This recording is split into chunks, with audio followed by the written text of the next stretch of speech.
ठीक है, आज की क्लास को स्टार्ट करते हैं हम। कोई डाउट नहीं है ना प्रीवियस क्लास में से? तो हमने नेस्टेड वी लुकअप कर लिया, अलग अलग टेबल के हिसाब से कैसे डेटा लेकर के आना है वो सीख लिया। अब मैं आपको बताऊंगी सेकंड वी लुकअप, जिसमें हमारे पास अगर 3 टेबल है, उसका जो रो नंबर है वो तीनों का अलग अलग है। ठीक है,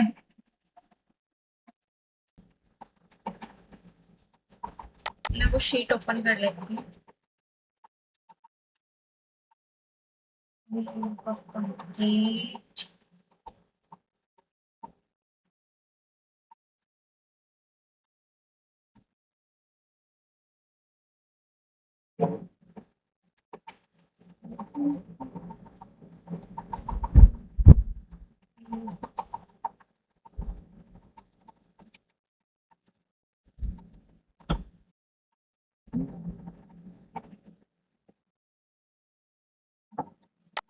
देखो, आप अच्छे से देखना, बिल नंबर यहाँ पे अलग है, यहाँ पे अलग है और यहाँ पे अलग है।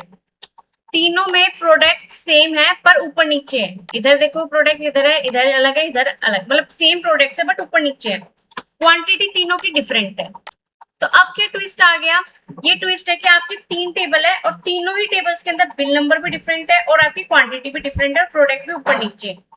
तो अब आप यहाँ पे वी लुकअप ना तो नेस्ट मतलब नेस्टेड भी यूज करते हो, क्योंकि नेस्टेड तो यूज करना पड़ेगा, मतलब एक से ज्यादा फॉर्मूले तो आपको अप्लाई करने पड़ेंगे। जैसे कि मैं चाहती हूँ जब भी मैं यहाँ बिल नंबर लिखूं किसी भी टेबल का, जैसे मैंने यहाँ पे बिल नंबर लिख दिया इस टेबल का, ठीक है, प्रोडक्ट एलईडी है और क्वांटिटी 87 है, आ गई, आ गई। तो ये मैं कैसे लेकर के आऊँ कि जिस भी बिल नंबर को मैं मेंशन करूँ किसी भी टेबल में से यहाँ पे डेटा आ जाए। एक चीज का हमेशा ध्यान रखना, जो भी आपकी टेबल है तीनों सेम होनी चाहिए, मतलब क्या तो तीनों 3 कॉलम की होनी चाहिए या 2 कॉलम की होनी चाहिए। ठीक है, या तो 3 कॉलम या 2 कॉलम, मतलब तीनों की सेम होनी चाहिए। अब तीनों 3 कॉलम की है ना, अब इसको क्या करना है, सबसे पहले आपको फॉर्मूला अप्लाई करना है। अब फॉर्मूला इसमें कौन सा अप्लाई करना है? V lookup. और मेरे को दूसरा फॉर्मूला जो मैंने इसमें अप्लाई करा है वो करा है मैंने इफ का। ठीक है, इफ का यूज कहाँ करते हैं? जब हम हमें कंडीशन अप्लाई करनी पड़ती है। सबसे पहले आपने लिखा इक्वल, ये थोड़ा हार्ड हो सकता है, वी लुकअप, लुकअप वैल्यू। तो लुकअप वैल्यू क्या होगी हमारी? ये वाली लुकअप वैल्यू। अब एक चीज का ध्यान रखना, बार बार में रेंज आपके ऊपर नीचे ना हो तो इसको हमें क्या करना होगा? लॉक।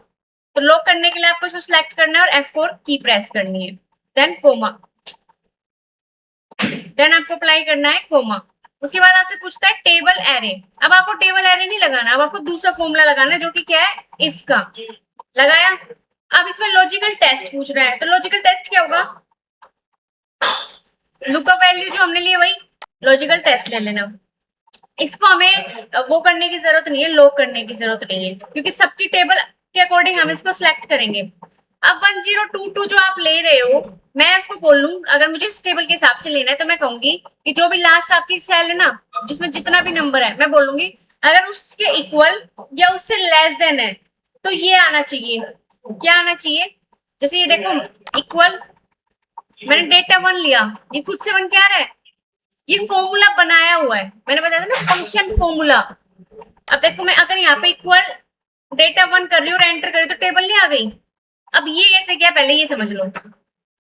जब भी आप खुद से कोई फॉर्मूला बनाना चाहते हो, मान लो मेरे को ये बनाना है, तो आप क्या करोगे? फॉर्मूला टैब में जाओगे, यहाँ ऑप्शन मिल जाता है डिफाइन नेम का। ठीक है, डिफाइन नेम में जाओ, क्या नाम देना है वो नाम दे दो। जैसे मैंने यहाँ पे नाम दे दिया टोटल, टोटल नाम से कोई फॉर्मूला नहीं है, मैंने दे दिया। और यहाँ पे जो आपको डेटा चाहिए वो सिलेक्ट कर लो, तो मुझे ये डेटा चाहिए, मैंने इस डेटा को सिलेक्ट करके ओके कर दिया। अब क्या होगा? किसी भी शीट में जाकर के, कहीं पर भी जाकर के मैं क्या लिखूंगी? इक्वल टोटल, और एंटर करूंगी, वो टेबल मेरे सामने आ जाएगी। समझ गए? तो 2 चीजें हैं, क्या तो मैनुअली अपनी टेबल सिलेक्ट करो या ऐसा कोई फॉर्मूला बना लो कि आप लिखो और आपकी टेबल आ जाए।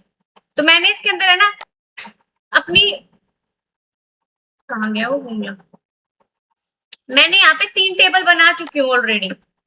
ठीक है, एक डेटा 1 के नाम से, एक डेटा 2 के नाम से और एक डेटा 3 के नाम से। Equal V lookup, lookup value, lock कर देंगे इसको हम।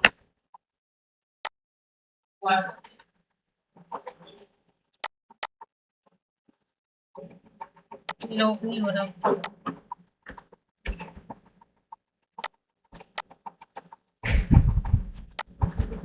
दूसरी फॉर्मूला इफ की कंडीशन ये, मैंने क्या बोला था, जो भी आपकी लास्ट वैल्यू होगी उसके अकॉर्डिंग दिखा देना। मैंने बोला अगर मेरी वैल्यू ग्रेटर देन और लेस देन होती है किससे, जो नंबर है लास्ट वो बता देना क्या नंबर है। एक एक टेबल का एक एक नंबर ले लेना, 1010। तो कौन सा डेटा आना चाहिए, डेटा 1 मतलब पहली टेबल का, तो कोमा, क्योंकि हमने टेबल सेलेक्ट नहीं करनी, हमारे को सीधा यहाँ पे क्या दे देना है, अपने टेबल का रेफरेंस दे देना है। दे दिया मैंने, अपने आप देखो टेबल सेलेक्ट होके दिखा दिया ना आपको।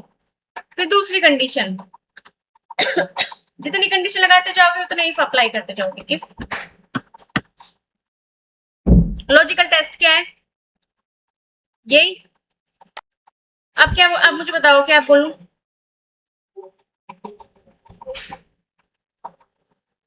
तेज बोलो। इसमें ग्रेटर देन लेस देन कुछ नहीं लिखना, बताओ क्या है, 1020। और अब कौन सा आ जाना चाहिए फिर, डेटा 2। दो हो गई, तीसरे में भी वही सेम कर देना, मर्जी है आपकी, सीधा टेबल सेलेक्ट करो, टेबल सेलेक्ट करो। इफ लॉजिकल टेस्ट, देखो अगर तुमने सीधी टेबल सेलेक्ट करनी है तुम सीधी टेबल सेलेक्ट कर सकते हो, आपकी चॉइस है। 3 टेबल का रेफरेंस देना है, इसमें मैंने वो नहीं लिखा ग्रेटर देन। अब क्या आना चाहिए, 1030 और डेटा 3, तीनों हो गया। कितने ब्रैकेट ऑन करें हमने, उतने ब्रैकेट कर दो क्लोज।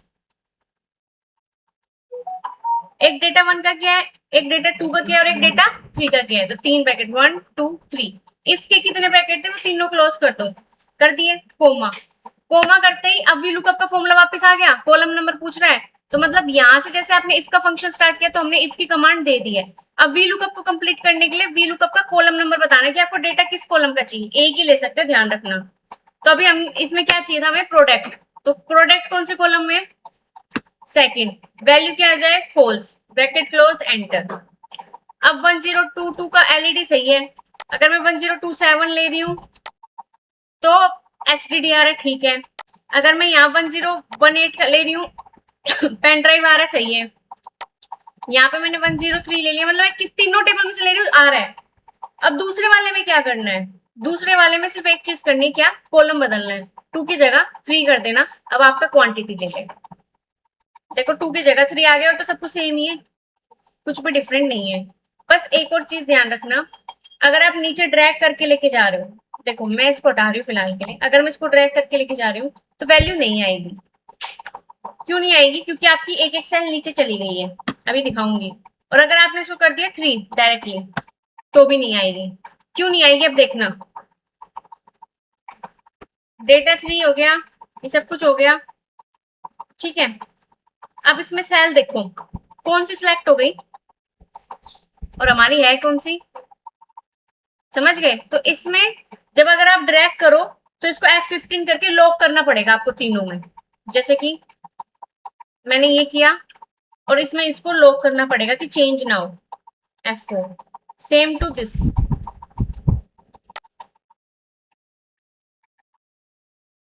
कॉलम और रो दोनों लॉक होनी चाहिए।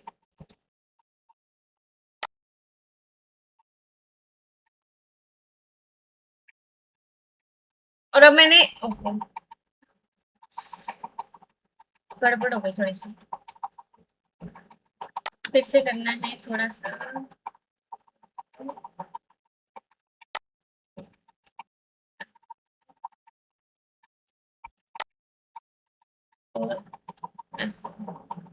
ठीक है, अब इसकी लास्ट सेल पे क्लिक करके एंटर, आ गई, क्योंकि हमने इसको लॉक कर दिया।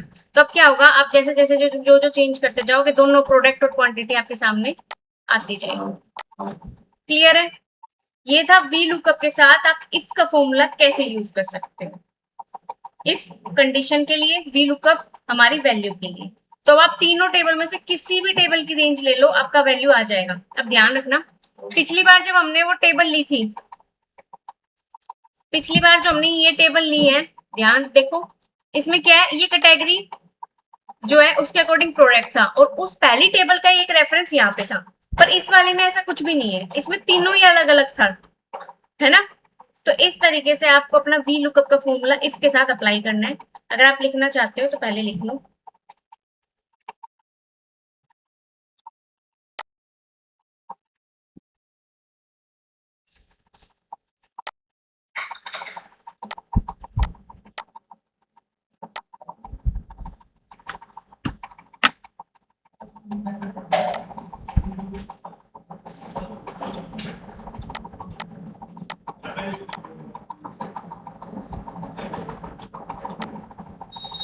एक मैं यहाँ पे पेस्ट कर देती हूँ।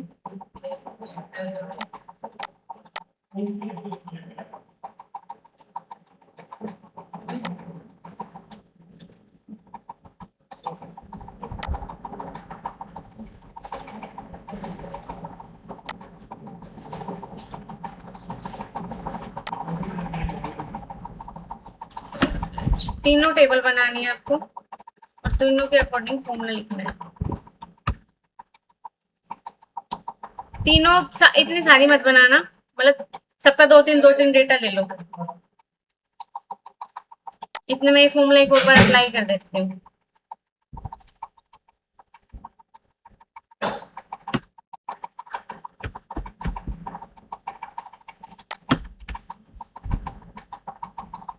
कर देंगे F4 सुन लो, टेबल अरे लेना नहीं है, इसकी condition logical test, logical test लेने के बाद अगर आप इसको पहले ही लॉक करना चाहो तो इस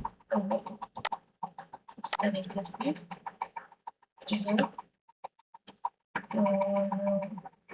कंडीशन है, अगर मेरी वैल्यू लेस देन 1010 होती है तो वहाँ पे मेरा आ जाना चाहिए डेटा 1। तो दूसरी कंडीशन लॉजिकल टेस्ट ठीक है F4 लो, तो वहाँ पे आना चाहिए डेटा दूसरे टेबल के बन इफ डेटा दूसरी condition if logical test condition number 4 less than तो क्या चला चाहिए डेटा पे जितने करने का हो 1 2 3 कॉलम नंबर। देखो देखो अगर आप इसमें लॉक कर दोगे ना, जैसे मैंने इसमें लॉक कर दिया पहले ही 1013 को, तो अगर आप इसको लॉक कर रहे हो तो वैल्यू नहीं आएगी। क्यों? क्योंकि अगर इसको लॉक कर दे तो ये इसी के अकॉर्डिंग दिखाएगा। अब इसमें नहीं आ रही ना, तो जब भी आप नीचे ड्रैग करोगे तो ही लॉक करना, अदरवाइज मत करना। अभी मुझे यही फॉर्मूला अप्लाई करना है।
इसको ब्लॉक कर देते हैं।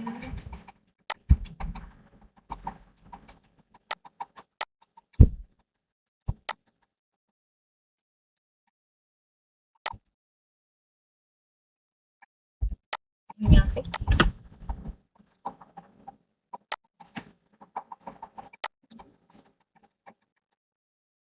अच्छा ये 67 हो गया, इसको बहुत नहीं करना है,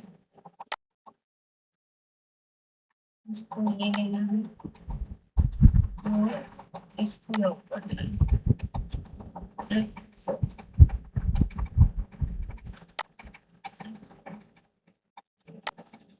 लॉक अनलॉक का गेम है पूरा। अगर लॉक अनलॉक कर दिया, अच्छा इसमें 67 हो गया, इसको मैंने लॉक कर दिया। सब में फिर से करना पड़ेगा, सब में 67 हो चुके हैं।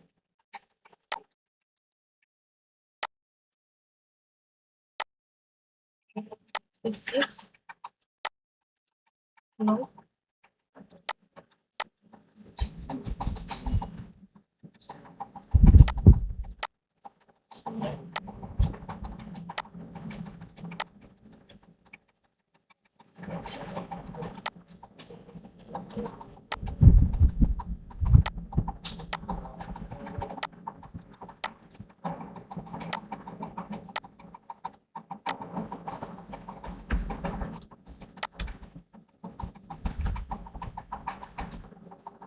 अब हम समझते हैं एच लुकअप को, ठीक है।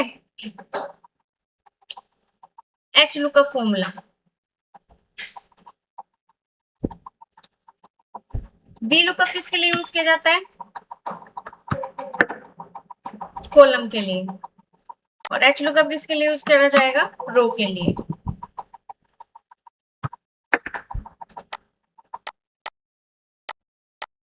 मैं यहाँ पे डेटा ले आते हैं एच लुकअप के लिए।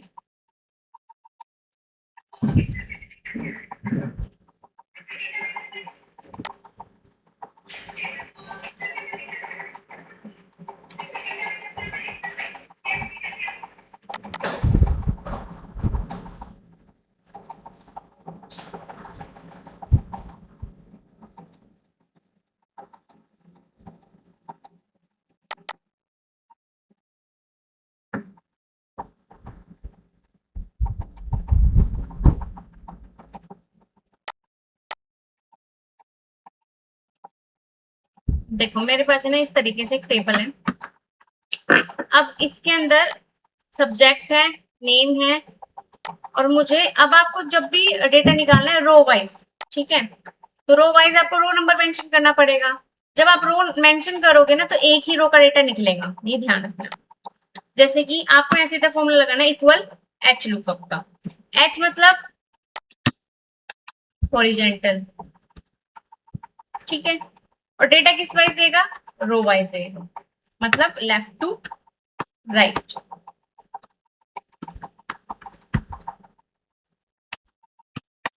अब आपको यहाँ क्या करना है? Equal H lookup. Lookup value क्या होगी? लुकअप वैल्यू हेडिंग होगी। हेडिंग क्यों होगी? क्योंकि आपने अगर नेम सेलेक्ट किया तो आपको वहां पे नेम भी देगा, सब्जेक्ट भी देगा, सब कुछ देगा, जो रो नंबर मेंशन करोगे उसके अकॉर्डिंग। जैसे कि मान लो मैंने अभी ये वाली हेडिंग सेलेक्ट कर लिया कि मुझे नेम चाहिए, कोमा। टेबल एरे, आपकी जो टेबल है उसको सिलेक्ट कर लीजिएगा, कोमा। अब रो नंबर पूछ रहा है तो मान के चलो मैंने 8 नंबर लिख दिया, तो 8 का मतलब कौन सा किसका डेटा आएगा? पक्का? टेबल आपकी यहाँ से सिलेक्ट है तो यहीं से 1 स्टार्ट होगा, ये ध्यान रखना। 1 2 3 4 5 6 7 8 पूर्वी का आएगा 8 number, false end bracket close और एंटर। पूर्वी आ गई। इसको सिंपली ड्रैग भी कर सकते हो, नहीं तो कंट्रोल आर प्रेस कर देना, हो गया। अब जैसे मैंने इसको एक स्टेप नीचे लेके गई तो देखो एक वैल्यू आ गई पूर्वी के नीचे अमर है, जिसका 82 नंबर आ गया और 83 नंबर आ गया। ना तो इंग्लिश आया और ना ही उसका नाम आया और ना ही उसका टोटल आया। अब देखते क्यों नहीं आया? क्यों? क्योंकि इसमें A16 ले लिया। A16 तो पूर्वी है, हमें A16 की जगह क्या लेना था? नेम को। अब मान के चलो आपने इस नेम वाली हेडिंग को लिया और आपने इसको सिलेक्ट करके लॉक कर दिया, ठीक है, मैंने F4 से इसको लॉक कर दिया। अब बात करते हैं टेबल एरे की, तो टेबल एरे भी देखो नीचे आ रही है, मतलब एक एक स्टेप नीचे आ गया, नेम वाली हेडिंग हट चुकी है। तो मैंने टेबल एरे में टेबल एरे में मैंने इसको फिर से सिलेक्ट कर लिया, इसको भी मान लो मैंने लॉक कर दिया, ठीक है। और अब इसमें 8 नंबर लिखा हुआ है, चाहिए किसका डेटा, 9 नंबर का, तो 9 करके एंटर किया, अमर आ गया, इसको कर दो ड्रैग।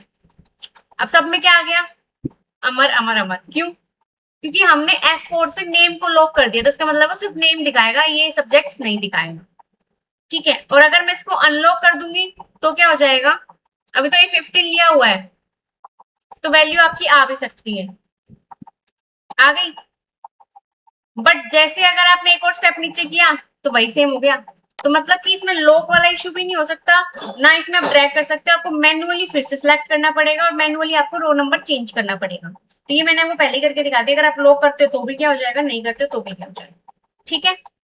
ये एच लुकअप है, जिसमें हम इसके अंदर कोई नेस्टेड नहीं होता। हाँ, अगर आपको एच लुकअप के साथ कोई और फॉर्मूला यूज करना तो आपकी मर्जी है, आप 2 एच लुकअप नहीं यूज करोगे क्योंकि 2 रो का अलग अलग डेटा नहीं आएगा, सिंपल सी बात है। मतलब अगर एक टेबल आपकी ये है और एक टेबल आपकी ये है, तो आप एक ही रो नंबर लिखोगे ना, 2 तो लिख नहीं पाओगे, तो इसलिए इसमें मल्टी, ना तो मल्टी एच लुकअप आता है और ना ही उस तरीके का सिंपल एच लुकअप आता है। आप इसको थोड़ी सी टेबल लिख लो और ये एच लुकअप का फॉर्मूला लिख लेना। एच लुकअप यूज किसके लिए होता है, हॉरिजॉन्टल के लिए, रो वाइज डेटा चाहिए, लेफ्ट टू राइट डेटा चाहिए।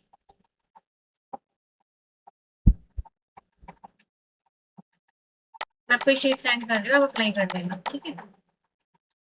आज की क्लास को फिर हम यहीं पे एंड करते हैं। आप एक बार ये दोनों फॉर्मूला अच्छे से अप्लाई कर लेना, थोड़े कॉम्प्लिकेटेड है, तो मैं आपको इसका प्रैक्टिस शीट भेज देती हूँ, ये शीट भेज देती हूँ, ठीक है। मिलते हैं नेक्स्ट क्लास में।